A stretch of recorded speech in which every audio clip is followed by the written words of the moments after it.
ABC մեդիայի ուղիղ եթերում օրվա լրատվության գլխավոր թողարկումն է, ես Աննա Սարգսյանն եմ, բարի երեկո։ Օրվա կարևոր թեմաները նախ համառոտ։ Խոշտանգումներից հետո 4 հայ գերիներ վերադարձել են տուն, ինչ պայմաններում եւ ինչ գործընթացի արդյունքում է տեղի ունեցել նրանց վերադարձը։ Ժամանակային համընկնումը թույլ է տալիս մտածելու, որ գործ չունենք երկու ավտոնոմ գործընթացների հետ։ Գերիների հարազատները իրենց հարազատի վերադարձի մասին իմացել են լրագրողների ցուցանոթներից, ինչու է Facebook-ը դարձել տեղեկատվության առաջին հարթակը։ Այստեղ հանրությանը պետք է պատրաստվել, հանրությանը նրանք ուզում են ցնցել։ Թրիփով անցնելիս ադրբեջանցիները կհանդիպեն արդյոք հայ սահմանապահների թե ոչ, ինչ դեր է վերապահվում հայ սահմանապահներին Սյունիքում։ Եվ ինչ է նախատեսվում Իրանի դեսպանատան դիմաց բողոքի ակցիայի դեպքում ու ինչպես է Հայաստանը համադրել ժողովրդավարությունը սուվերենության եւ անվտանգության հետ։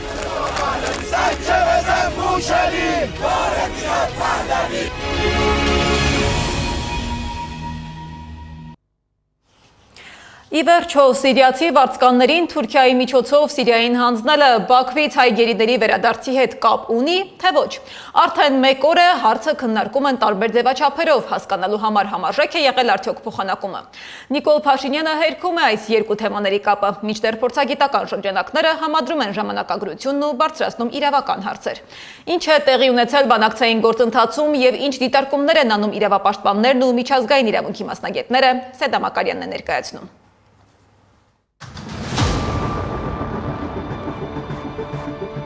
Եվ այո նրանք մեզ կներեն, մի ամիս երկու ամիս ավել գերության մեջ գնալու համար։ Ես այդ գերիներին համարում եմ, որ արդեն իրանք չկա։ Ալո Սեյդա ջան, ինքը չի կարող խոսել էլի։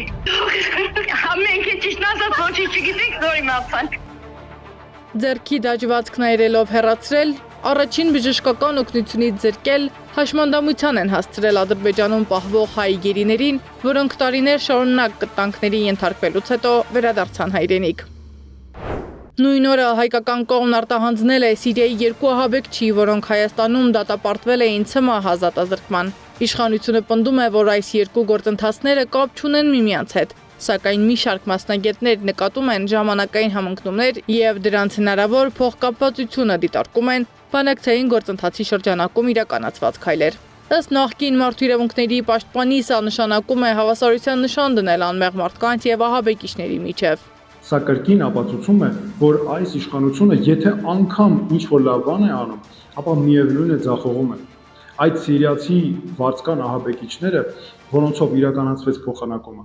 պետք է օգտագործվեին շատ ավելի մեծ արդյունքի հասնելու համար։ Նրանք ընդամենը մի քանի տարի առաջ գումարի դիմաց կտրում էին մեր գլուխներն ու կատարում ամենադաժան հանցագործությունները։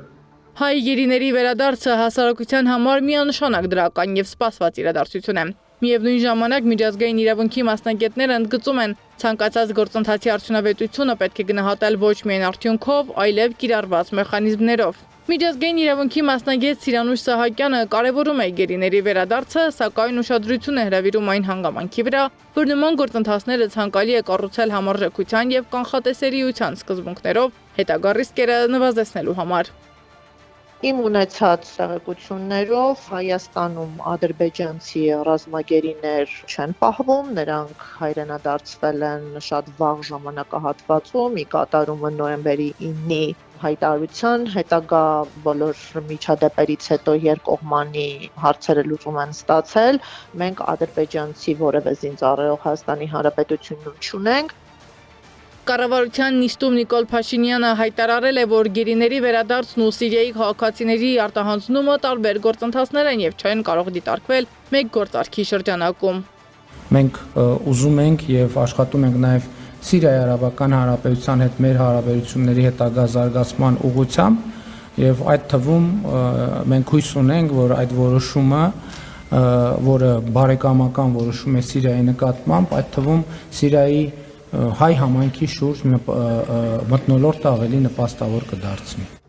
Հայ-սիրիական հարաբերությունները կարգավորելու, Սիրիայում հայ համայնքի անվտանգությանը նպաստելու համար կարող է այդ քայլը դրական ազդեցություն ունենալ, բայց Սահակյանը հակված չէ հավատալ Փաշինյանի հայտարարությանը։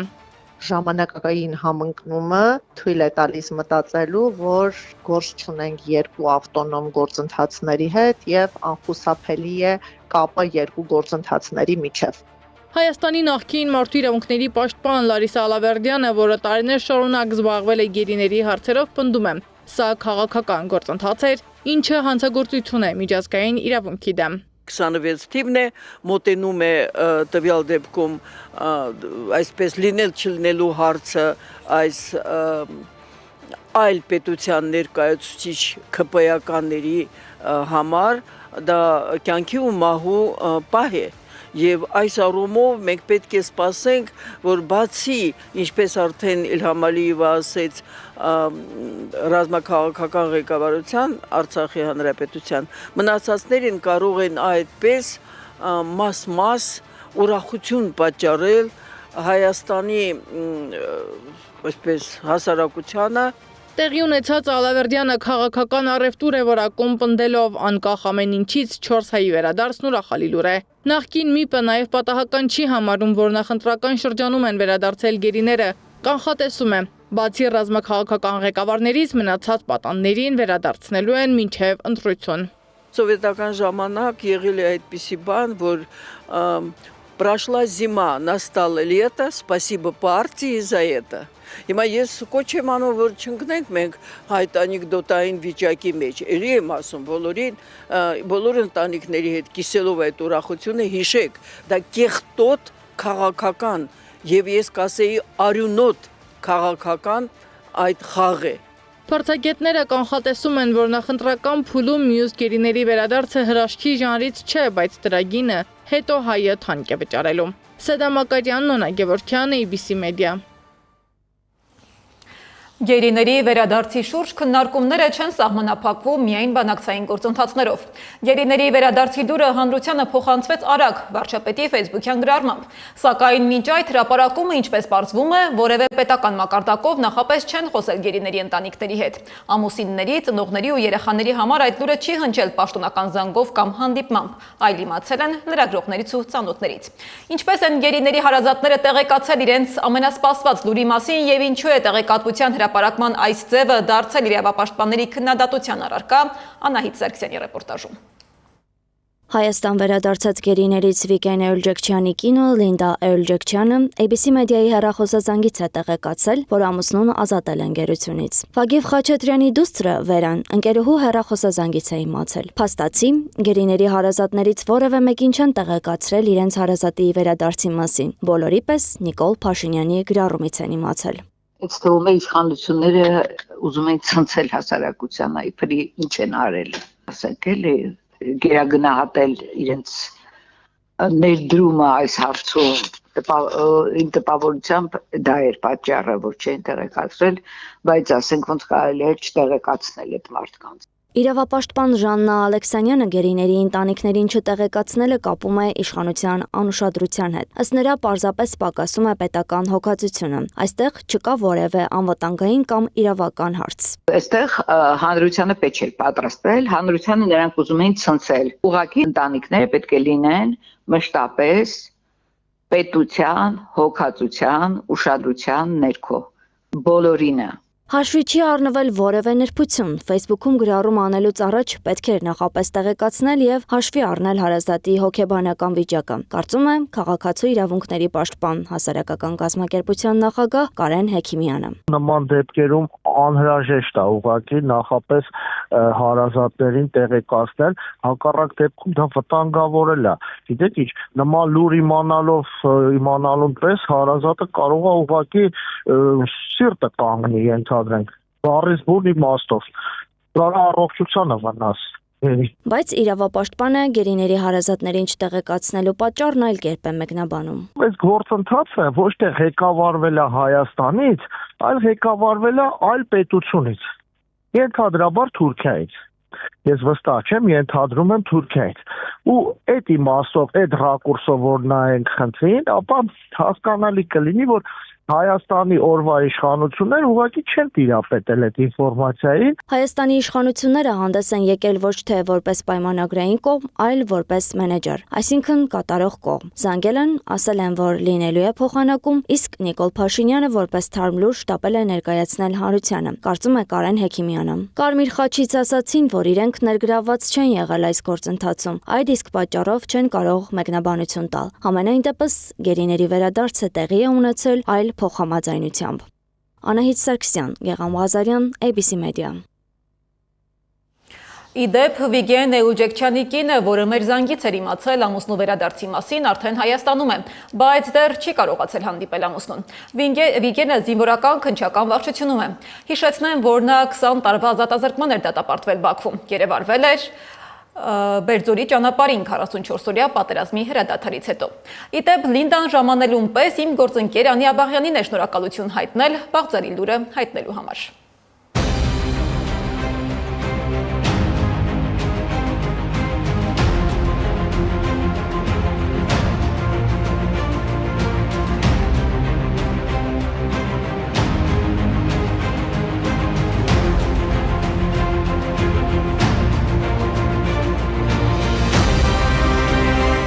هيدا أهم شيء لإلي ուզում է տեսնել Վիգենին, այս ամենակարևորն է այս բանը ասում է։ وبعدين كل شيء بفكر فيه Հետո կանացիալի մասին անպայման ցեզի դերեկացնեմ։ երեխաները ինչ են شورى تدفع للولاد كثير مبسوطين ما حدا مصدق صراحة يعني كان هبادون ولا شيء رقم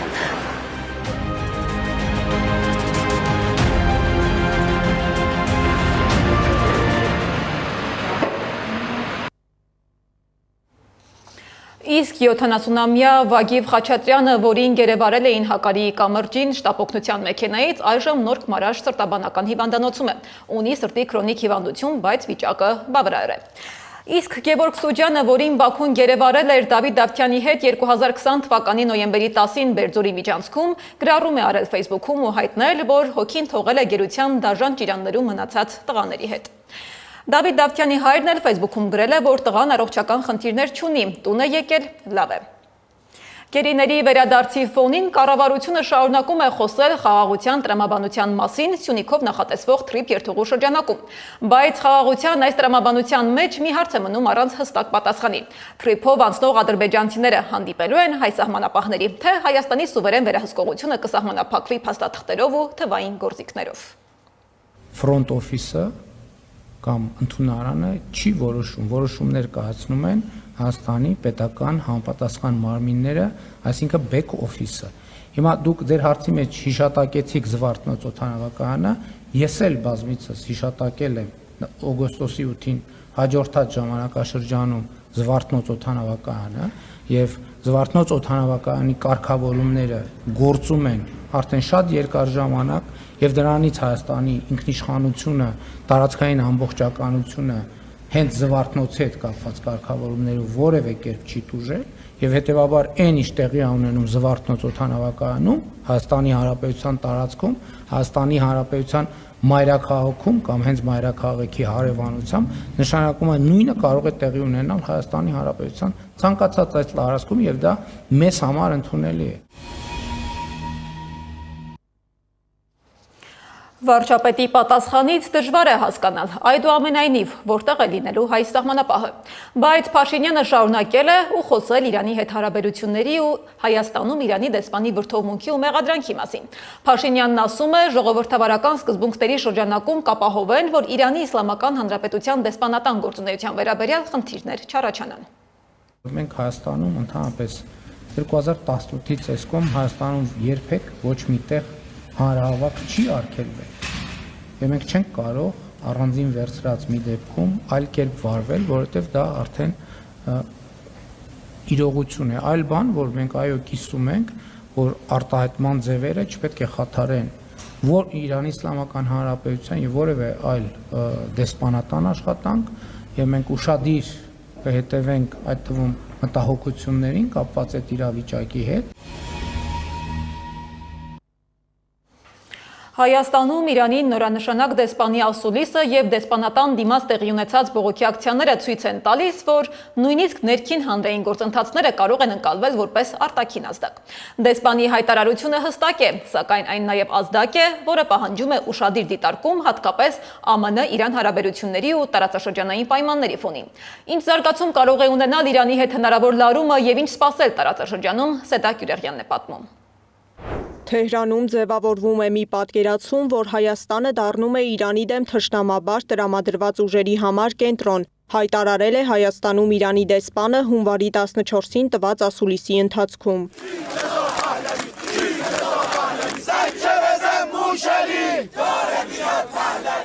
Առաջին եւ ամենակարևոր պահանջն այն է, որ Իրանի Իսլամական Հանրապետությունը չեղարկվի եւ շահը վերադառնա։ Իրանի դեսպանատան դիմաց տեղի ունեցած այս ցույցերին ի պատասխան է դեսպան Շիր Ղոլամին հայտարարություն արել, նշելով, որ մի խումբ մարդկանց կանաչ լույս է տրվել Իրանի դեսպանատան դիմաց հնչեցնելու անհարգալից արտահայտություններ։ Իրանի դեսպանատան առջև տեղի ունեցածը կմնա Իրանի ժողովրդի պատմական հիշողության մեջ, քանի որ ամենադժվար ժամանակներում Իրանը կանգնել է Հայաստանի պետության եւ ժողովրդի կողքին։ Քաղաքագետը կարծում է, դեսպանի այս հայտարարության տակ ավելի խորքային պատճառներ են թաքնված, մասնավորապես Վաշինգտոնից իրենց հասցեին հնչող սպառնալիքների ֆոնին Հայաստանի եւ Ամերիկայի Միացյալ Նահանգների ջերմ հարաբերություններն ու գործակցությունը։ Սա նաև որոշակի իրադարձությունների արդյունքում նստված գտված հայտարարություն էր, որը վերաբերվում էր օրինակ թրիփին, որը թեպետ օրինակ նախկին դեսպանը պարոն Սոբհանին հայտարարում էր, որ իրենց շահերին դեմ չէ, Իրանը գտնում է, որ Հայաստանը չի անի Իրանի նկատմամբ թշնամական քայլեր եւ այլն, բայց ակնհայտ էր, որ իրանական կողմում կար մտահոգություններ եւ այդ մտահոգությունները չէին փարատվել նույնիսկ Հայաստանի տարբեր պաշտոնյաների կողմից վաստիացումներից հետո։ Սա ամենակոշտ հայտարարություններից մեկն է, որ Իրանը հնչեցրել է Հայաստանի հասցեին, պնդում է դիվանագետը։ Մելիքյանն այս հայտարարության տակ խորը ուսումնասիրություն եւ վտանգավոր միտում է տեսնում։ Դեսպաններն էլ տենց չեն, էլի, որ օդից հայտարարություններ անեն, մինչև 150%-անոց ուսումնասիրեն ընդհանուր իրավիճակը։ Իրանն էլ այն երկիրն է եւ նրա ներկայացուցիչներն էլ այնպիսին են, որ այսպես օդ չեն կրակում խոսքերով, այլ բավականին լուրջ ուսումնասիրությունների արդյունքում գալիս են եզրահանգման։ Իրանի դեսպանի կողմից հնչած այս հայտարարությանը նախորդել էին ավելի բարձր մակարդակում հնչած հայտարարություններ, մասնավորապես այն, որ թրիփի շինարարության պատրվակի տակ Իրանի սահմանին կարող են նաև այլ ուժեր տեղակայվել, հիշեցնում է քաղաքագետը։ Կարծում է վերջին ցույցերը պատրվակ էին, որպեսզի իրանական կողմը եւս մեկ անգամ հնչեցնի իր մտահոգությունը։ Իրանը բազմիցս հայտարարել է, որ համաձայն չի, որպեսզի իր սահմաններին մոտենան ամերիկյան ուժերը։ Իրանը բոլոր դեպքերում թրիփը համարում է ամերիկյան պրոյեկտ, որը հակասում է իր ռազմավարական շահերին։ Միևնույն ժամանակ հավաստիացումները, որ Իրանի հետ սահմանը չի փակվի եւ այլն, Իրանում այս հայտարարությունների նկատմամբ եւս կարծում եմ վերապահումներ ունեն, որոնք այս կամ այն կերպ արտահայտվում է իրենց տարբեր պաշտոնյաների, հատկապես պահպանողական շերտերի կողմից, ինչը եւս բնականաբար ազդակ է մեզ համար։ Ներքին գործերի նախարարությունը հունվարի 14-ին Խալիլ Շիր Ղոլամիի հայտարարությանն արձագանքեց, նշելով, որ Հայաստանի Հանրապետությունը պարտավոր է չխոչընդոտել քաղաքացիների խաղաղ հավաքների ազատության իրավունքի իրացումը։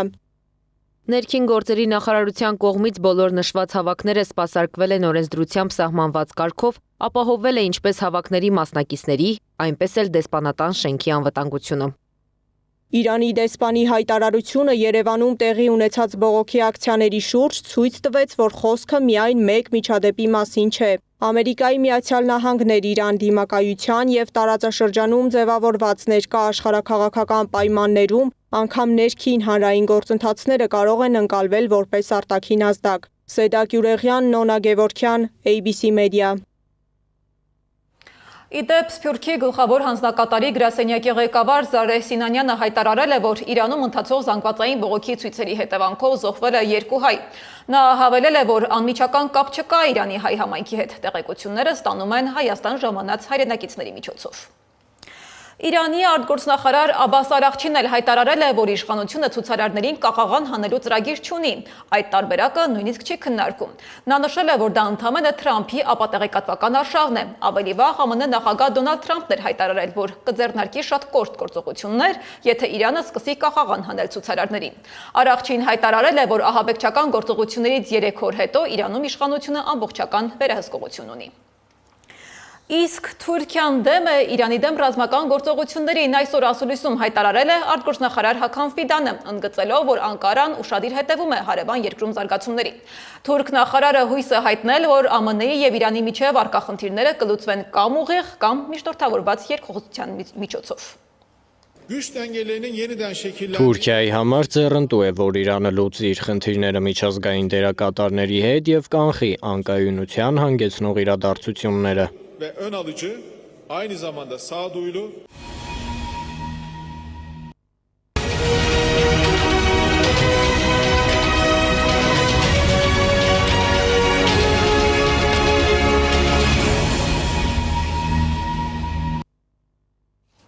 Այս պահին ընթանում է Բագրատ Սրբազանի եւ աջակիցների դատական հերթական նիստը։ Սրբազանը ելույթի իր խոսքում ասել է, որ 6-7 ամիս մարդկանց կալանքի տակ պահելը վիրավորանք է։ Անպայման չէ, որ բառերը լինեն վիրավորական։ Բագրատ Սրբազանը նաեւ ասել է, որ փորձաքննություն է պահանջում, բարձելու համար մոնտաժված է ձայնագրությունը, թե ոչ։ Անկեղծորեն չհասկացա մեղադրողի դիրքորոշումը ինչ էր նշանակում ժամանակը գաք ասենք ժամանակը 7 ամիս անցել է պատվարժան դատարան Համաշխարհային փորձարու ես տարբեր երկրներում դատական նիստերի մասնակցել եմ։ Մեկ ապացույցը կեղծ կամ ոչ հավաստի։ Բավական է որպես այդ գործընթացը կանգնի։ Հիմա իմ հարցումը հետևյալն է. ժամանակը անցել է 7 ամիսը պատվարժան դատարան։ Փորձաքննության ուզում եմ ապացույցը տեսնել ես, որ այս մարդկանց անունները ներառյալ իմը, իմ ազգանունը իրենք են թե ոչ, մոնտաժված են այդ տեքստերը թե ոչ, որ գրվածը չի լսվում, 50%-ից ավել գրվածը չի լսվում, այդ չի լսվումները իրանք դիտմամբ են ջնջել, թե իսկապես չի լսվում, եւ այսպես շարունակ, բառեր ավելացված են թե ոչ, Հիմա տեքստը, էջերով, հատորներով, այդ բոլորը կամ տեսել են կամ ոչ։ Դուք էլ անցյալ անգամ ասացիք, որ դուք չեք լսել։ Սրբազան պայքարի գործով հանրային մեղադրողները դատավոր Կարեն Ֆարխոյանին միջնորդություն են ներկայացրել, որ դատավարության ընթացքում ընդհատի յուրաքանչյուրին, ով կխոսի քրեական գործի հետ կապ չունեցող հանգամանքների մասին, իսկ դատավարության մասնակիցների կամ այլ անձանց մասին պիտակավորող վիրավորական արտահայտություններ հնչեցնելիս կկիրառվեն պատժամիջոցներ։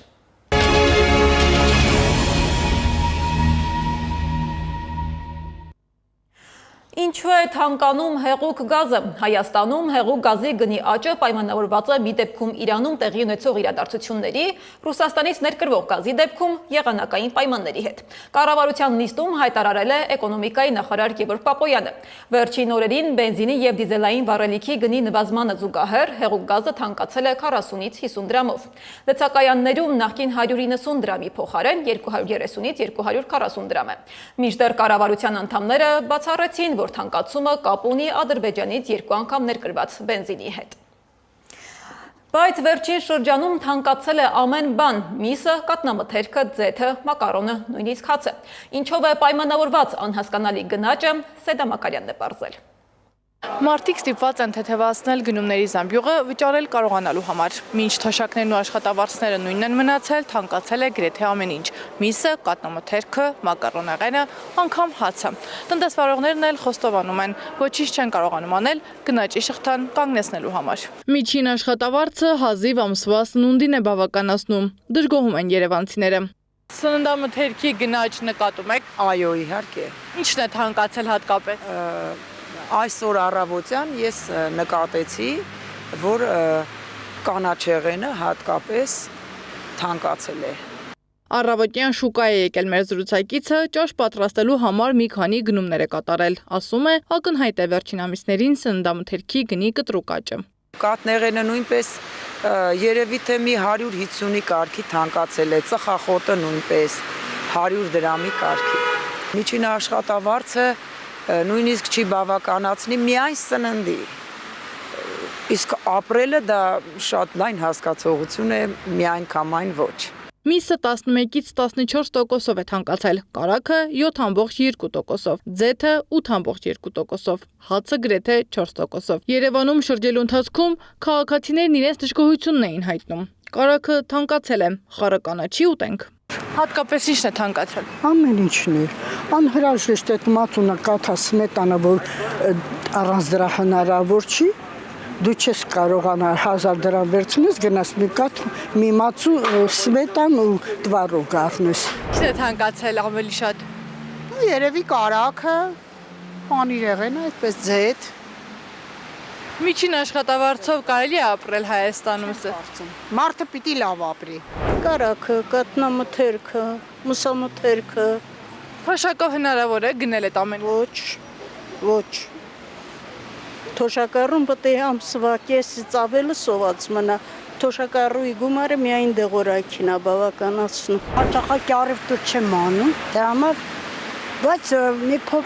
մի փոքր փոփոխություն զգացել եմ։ Հարցվածների մեծ մասին անհանգստացնում է հատկապես կատնամթերքի թանկացումը։ Հայկական շուկաներից մեկում կատնամթերքը վաճառող տնտեսվարողն ասում է, դեկտեմբերի սկզբից է նկատել թանկացումը։ Նախորդ տարիների համեմատ թանկացել է նաև մսամթերքը։ Պատճառների մասին տնտեսվարողները տեղյակ չեն։ Նախանցած տարվա համեմատած կա թանկացում, մոտ 200 դրամի կարգի թանկացում կա, բայց մենք նույն գնով փորձում ենք վաճառենք, որտեղ առևտուրը շատ թույլ է։ Գնաճը հասարակության տարբեր խավեր տարբեր կերպ են ընկալում, ասում է տնտեսագետ Աղասի Թավադյանը։ Կա խավ, որն անգամ միշտ չի կարողանում գնել ու տեղյակ չէ դրա թանկացումից։ Բնակչության տարբեր խավեր տարբեր ձև են գնում այդ ապրանքների եւ տարբեր ձև են ազդում այդ ապրանքների վրա։ Օրինակի համար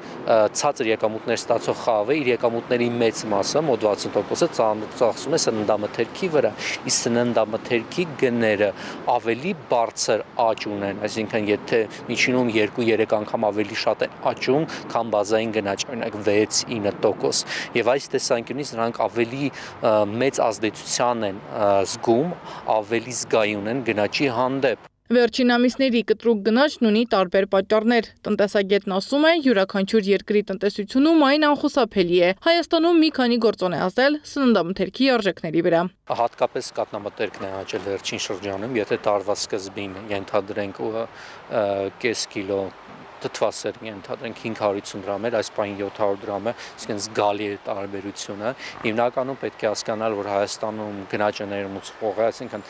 ներմուծված գների հիման վրա է անդրադառնում, ինչպես նաև սեզոնային, այսինքն սեզոնային գյուղատնտեսական սեզոնայնությամբ երաշտով պայմանավորված սննդամթերքի գները կարող են աճել, սա են հիմնական պատճառները։ Թավադյանն ասում է, գնաճը հաճախ նաև օգտակար կողմ ունի երկրի տնտեսության համար, եթե այն չափի մեջ է։ Խնդիրն այս պարագայում ոչ թե գնաճն է, այլ աշխատավարձի չափը։ Հայաստանում ցածր ու միջին աշխատավարձը հավասարեցվել է գնաճին։ Սադամ Ակարյան, Նորայր Հակոբյան, Անդրանիկ Մանսուրյան, ABC Media։ Այս ժամի համար առանձնացրել էինք այսքանը, շարունակեք հետևել մեր հրապարակումներին, բայց չթողնելու համար ամենակարևոր ու թարմ լուրերը։ ABC լուրերի հաջորդ թողարկումը ժամը 21-ին է։ Եթերում կլինի Գառնի Մութաֆյանը։